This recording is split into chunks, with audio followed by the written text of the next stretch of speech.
సినీ పరిశ్రమలో ఒక శకం ముగిసింది. విలువలతో కూడిన సినిమాలు, మనసును తాకే కుటుంబ కథా చిత్రాలను నిర్మించి తనకంటూ ఒక ప్రత్యేక గుర్తింపు తెచ్చుకున్న ప్రముఖ నిర్మాత ఆర్బి చౌదరి గారు మంగళవారం జరిగిన కారు ప్రమాదంలో కన్నుమూశారు.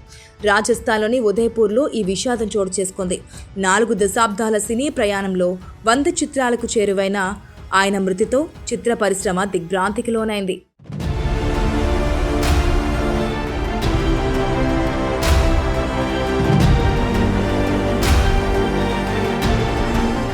1950లో మద్రాసులో జన్మించిన రతన్ భగత్ రామ్ చౌదరి వ్యాపారవేత్తగా ప్రస్థానాన్ని ప్రారంభించి గల్ఫ్ దేశాల్లో సినిమాల పంపిణీ ద్వారా చిత్ర పరిశ్రమతో అనుబంధం పెంచుకున్నారు.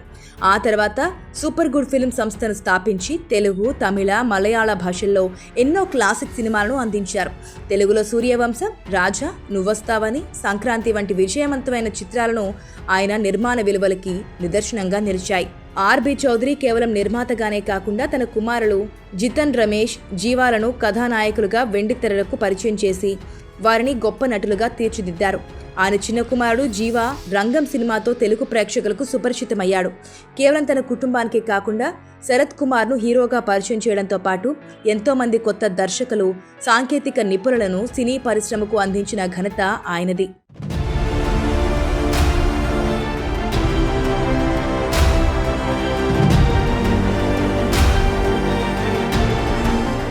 వంద సినిమాల మైలురాయిని చేరుకోవాలనే లక్ష్యంతో ఉన్న ఆయన ప్రస్తుతం విశాల్ హీరోగా తన 99వ చిత్రం మకుటం నిర్మాణంలో ఉండగానే ఈ లోకాన్ని విడిచి వెళ్లారు.